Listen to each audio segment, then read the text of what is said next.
আন্তর্জাতিক সংবাদ সংস্থায় তাকে জড়িয়ে সংবাদ মাধ্যম প্রতিবাদ জানিয়েছেন বৈষম্যবিরোধী ছাত্র আন্দোলনের কেন্দ্রীয় আহ্বায়ক হাসনাত আব্দুল্লাহ।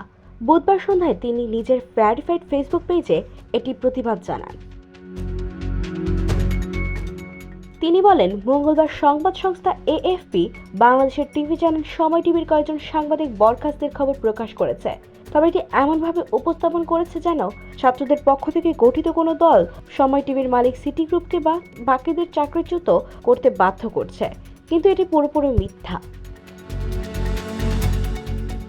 তিনি আরও বলেন, আমরা সম্প্রতি সিটি গ্রুপের অফিসে গিয়ে টিভির সাংবাদিকদের বিষয়ে শান্তিপূর্ণ প্রতিবাদ জানাই, বিশেষ করে জুলাই আগস্টের গণ আন্দোলনের সময় তাদের ভূমিকা কী নিয়ে।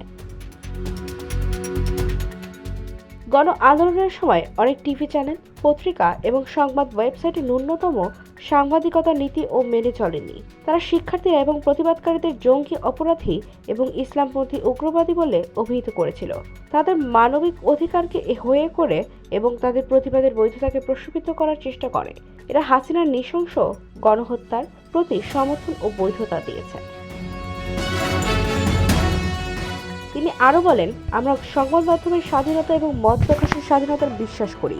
আমরা সেই সাংবাদিকদের প্রতি শ্রদ্ধা জানাই যারা আন্দোলনের সময় হাসিনার নিরাপত্তা বাহিনীর সাথে শহীদ হয়েছেন এবং যারা সত্য প্রতিবেদন প্রকাশ করতে গিয়ে রক্তপিপাসী নিরাপত্তা বাহিনীর বিরুদ্ধে দাঁড়িয়েছেন। আন্দোলনের সময় যে সব আন্তর্জাতিক গণমাধ্যম বড় ধরনের ভূমিকা রেখেছে, আমরা তাদেরকে অভিনন্দন জানাই। IBTV, USA, new York.